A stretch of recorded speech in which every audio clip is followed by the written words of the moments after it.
So welcome back to day 2 of Cinegrad Chronicles. It's me, Cinegrad, and I am doing my 30-day challenge of posting one video a day of pretty much just my musings on things I'm interested in: film, politics, AI, whatever comes to mind and keeps me honest and keeps me on my daily schedule. So today I'm kind of continuing with the film theme.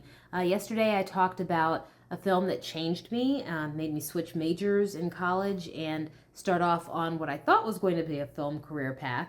Didn't wind up happening, but that's okay. You can go and check that video out if you're interested. But today I'm going to be talking about a movie that I think a lot of people misunderstood.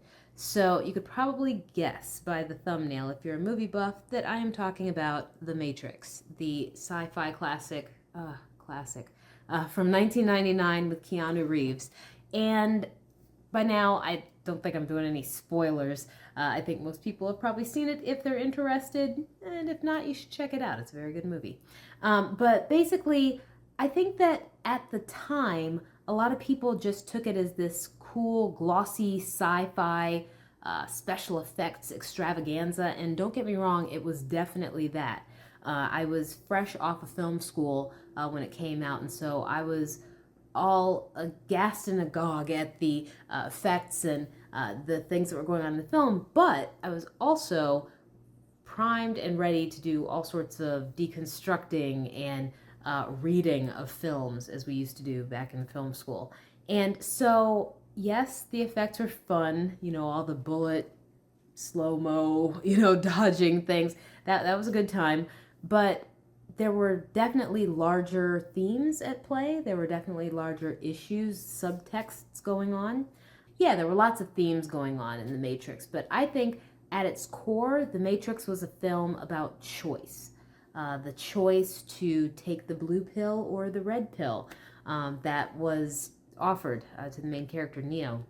Blue pill being nice, warm, fuzzy, cozy illusion that we're all laboring under, as opposed to the red pill, which is the reality, the harsh, real truth of what's the world is and what's going on in it. So the question is, do you want to stay in that comfortable illusion, or do you want to deal with harsh reality? And I think that's something that is eerily prescient, that the film was eerily prescient about, because I think that's something we're all wrestling with now. Even the term red pill kind of entered the public lexicon as this, I think for some, in some cases, like conspiracy theorists, to really get at the real deal and not believe the mainstream popular opinion. And that's not entirely a bad thing, in my opinion. I think it's good to question. I think it's good to be intellectually curious. It's just that when you're looking for this truth, this objective truth, it has to be grounded in reality. And so that's something that, we'll save that for another day. But getting back to the film, I really think that it was just a really interesting bit of storytelling that delved into the concept of what is real and how do we move about in the world. How do we see ourselves? Like, I think Neo saw himself as one thing in the beginning, and by the end, and subsequent sequels, obviously, he saw himself as something very different. And I think that in 1999, when it was fresh and new, the film meant one thing to me, and I saw it in one way. But years later, when the directors, the Wachowski brothers at the time, I'm trying to be as sensitive as I can be here, they came out as trans several years later, and I guess now they're the Wachowski sisters.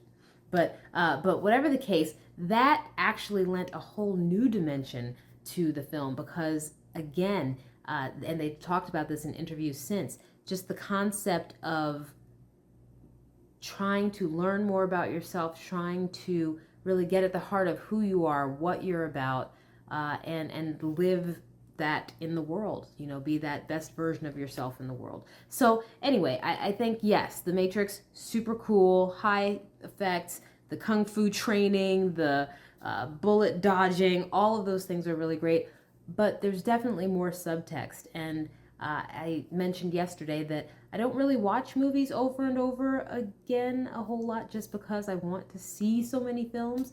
But The Matrix is one I have seen more than once. Not as many times as The Usual Suspect, but more than once.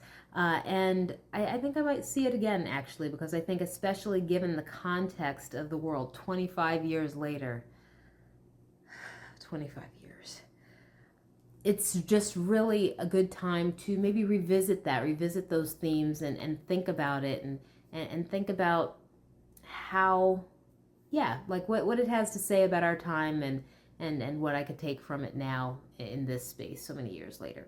Anyway, do you have a movie that you think lots of people have misunderstood or misread or misinterpreted? If so, I'd love to hear about it. Drop it in the comments. If I've seen it, I'll comment. If I haven't, I'll comment, before or after I've rented it to see. But yeah, let's get that conversation going, because I could talk movies forever. Anyhow, I will be back here tomorrow for day 3. Hope you will too. See you then.